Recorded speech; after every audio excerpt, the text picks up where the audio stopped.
เอาล่ะพี่น้องเนาะสบายดีพี่น้องคือเก่าเหมือนพี่น้องนี่ได้เมนูก๋วยเตี๋ยวพี่น้องโอ้ยก่อนนี่ก็อยู่เยกเลยอยู่พี่น้องเลยบ่เว้าร้ายพี่น้องจวดเลยพี่น้องตายทุกเผ็ดจัดมัน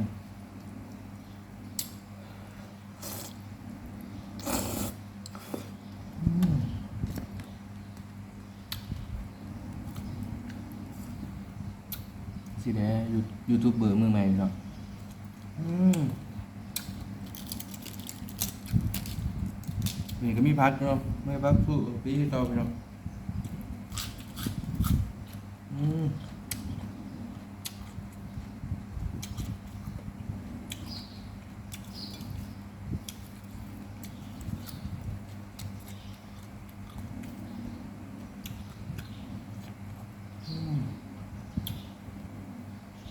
นี่ผมมีพวกกระเทียมดองครับพี่น้อง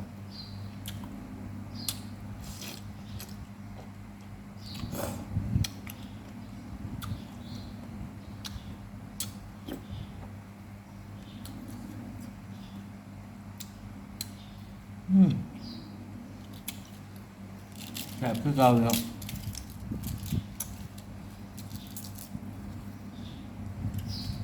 หอมมากอืม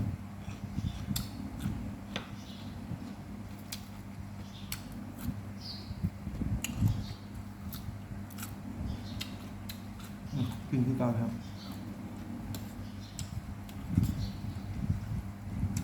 เดี๋ยวเนื้อมันพี่น้องอืม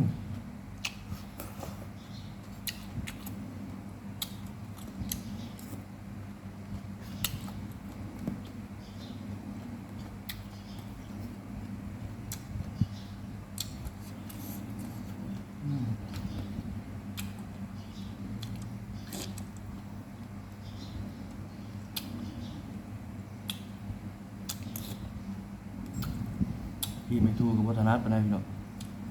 ขี่บ่เป็น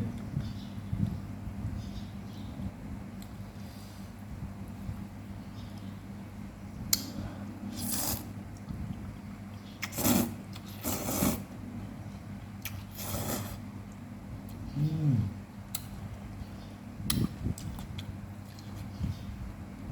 กินก๋วยเตี๋ยวกับข้าวอีกพี่น้องเอ้ยโอ้แซ่บหลาย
เฮ็ดเรียงมึงไว้มาเฮ็ดหยัง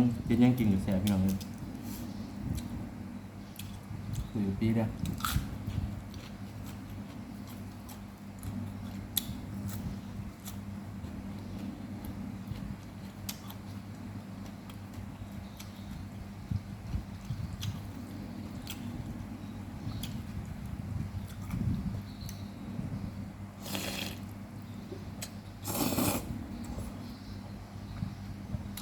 อืม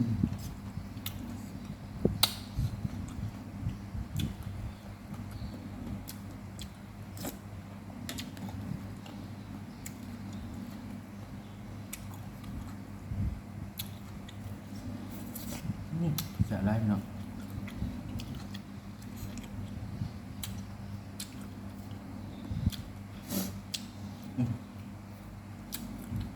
ที่แท้ชีวิตคนเราในต่างแดนพี่น้องมีหยังก็กินไปประหยัดไปพี่น้องเอ้ย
แซ่บคือเก่าเนาะ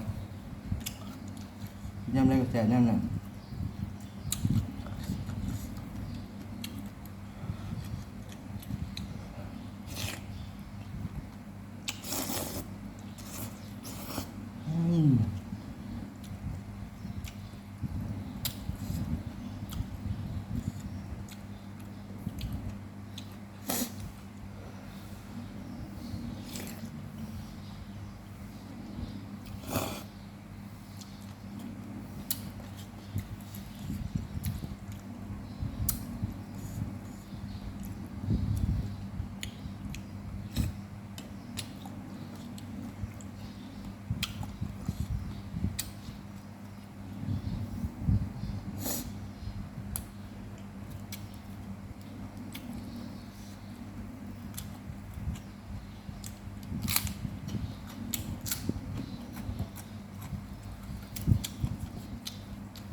พอถูกว่าไปมันหน่อยกินเบียร์ไปกินน้ำเบียร์ไปนะเนาะ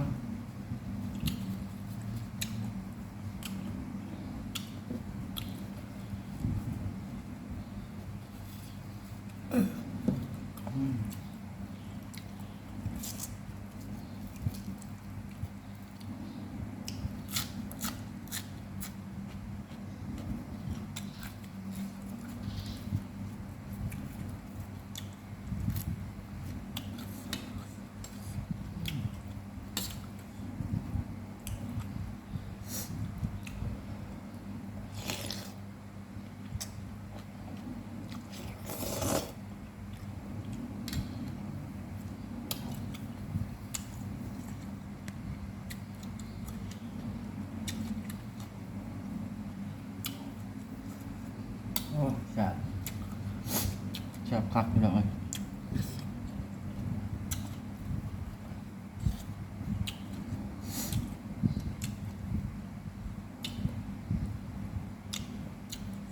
ทำยังไงเลยทำตาเดือด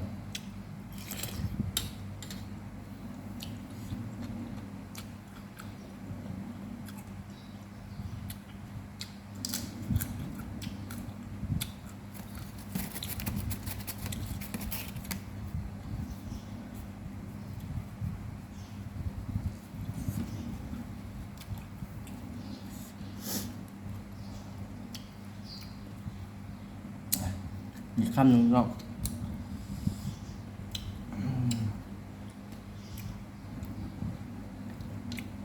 มาอืม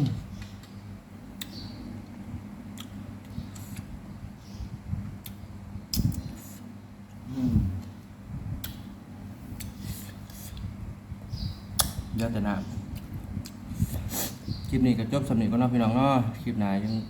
รอส้มคลิปหน้าต่อนะพี่น้องเนาะอย่าลืมกดไลค์กดแชร์กดซับสไครต์กดกระดิ่งให้ด้วยพี่น้องเด้อเพื่อเป็นกำลังใจให้เด็กฝึกงานที่ YouTube นี่ด้วยพี่น้องเอ้ยสัปนี้แหละพี่น้อง